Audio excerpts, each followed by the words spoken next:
चर्चेमध्ये आला आहे तो ग्रेट निकोबार प्रकल्प. निकोबार या बेटावर सरकारने ठरवलं आहे की आपण एक मोठं व्यापारी बंदर उभं करू आणि त्यातनं भारताला ग्लोबल मेरीटाईम हब बनवू आणि त्याच्यामध्ये एक कंटेनर टर्मिनल असेल जे आंतरराष्ट्रीय स्तरावरचं असेल आणि त्यामुळे कोलंबो, सिंगापूर यावर आपलं जे अवलंबित्व आहे ते कमी करता येईल. या निमित्ताने पर्यटन वाढवता येईल, सागरिक सुरक्षा वाढवता येईल, कारण मग इथे एक इंटरनॅशनल एअरपोर्ट देखील असेल आणि त्याचा वापर संरक्षण दलाला सुद्धा करता येईल. एक मोठं शहरही तयार केलं जाईल. स्वप्न आहेत. पण मग दुसऱ्या बाजूला हा सगळा आदिवासी भाग आहे. तिकडे निकोबारी, शॅम्पेन, जारावा हे आदिवासी आहेत, जंगल आहेत. त्यांचं काय? सरकारचं म्हणणं आहे की आम्ही सगळ्यांच्या परवानग्या घेतल्यात आणि EIA पण केला आहे, एन्व्हायरमेंटल इम्पॅक्ट असेसमेंट. आम्ही एक एन्व्हायरमेंटल मॅनेजमेंट प्लॅन पण तयार केला आहे.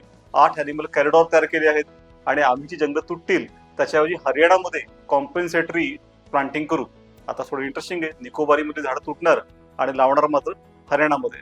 सरकारचं म्हणणं आहे की अंदमान निकोबारमध्ये ऑलरेडी 75% एरिया जंगलाखाली आहे, तिथे अजून काय लावणार ना, त्यामुळे तिकडे लावणार होतं. असा प्रकारे हा ग्रेट निकोबार प्रकल्प म्हटलं तर भविष्याची स्वप्न आहेत आणि म्हटलं तर पर्यावरणावर घाला आहे. तुम्हाला काय वाटतं कमेंटमध्ये नक्की सांगा.